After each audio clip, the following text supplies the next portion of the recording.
Peggy 18.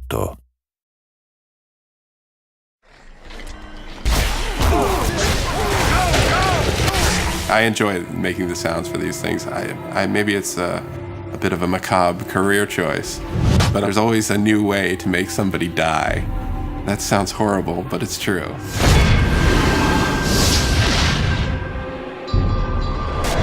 Hunted is about the sense of being lost in the world. And not like literally lost, where you need a map, but just lost in the way that you get overcome and you really believe that you're there.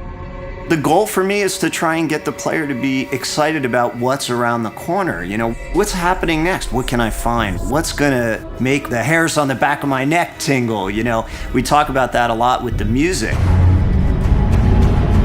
The vibe of the score is powerful. I mean, if you look at the main characters of the game, even the female, she's pretty, with it, pretty brutish looking, very strong, powerful. So I wanted to convey that in the music. So there's a lot of choir, a lot of brass, and a lot of percussion. And as far as modern elements go, I've created a decent amount of sounds for the score to help convey an uneasiness in the world and in the levels that they traverse through in the game. I'm never gonna say no to that. I mean, there's a lot of weaponry, a lot of spell casting, and a lot of hyper crazy kind of sound, but in general, the overall approach is very ambient and kind of creepy, maybe a little bit horror in places. I mean, I'm a big fan of bowing anything, like a cello bow, whether it be a metal tin, a gate, a pot from the kitchen, and you pitch them real low down and you put some reverb and delay on it, and it creates a decent tension for the game.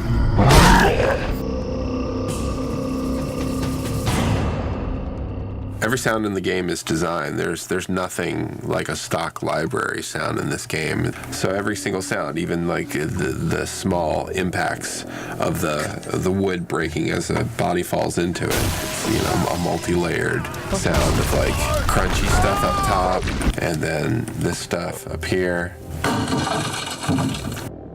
These things make really great whooshes for like the arrows, as they pass by your head. That's how you make them.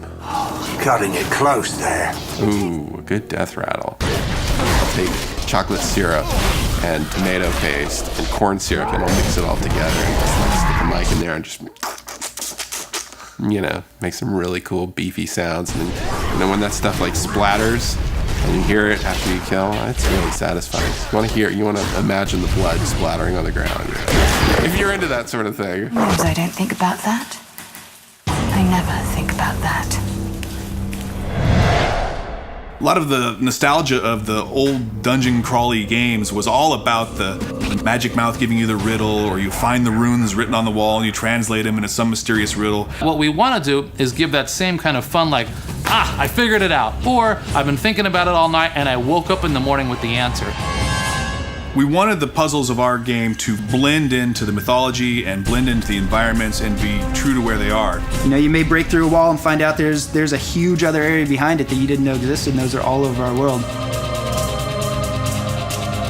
The sense of discovery and all of the emotions that walking down those dark corridors invoke is really, to me, sort of the essence of the foundation of what these games are built on.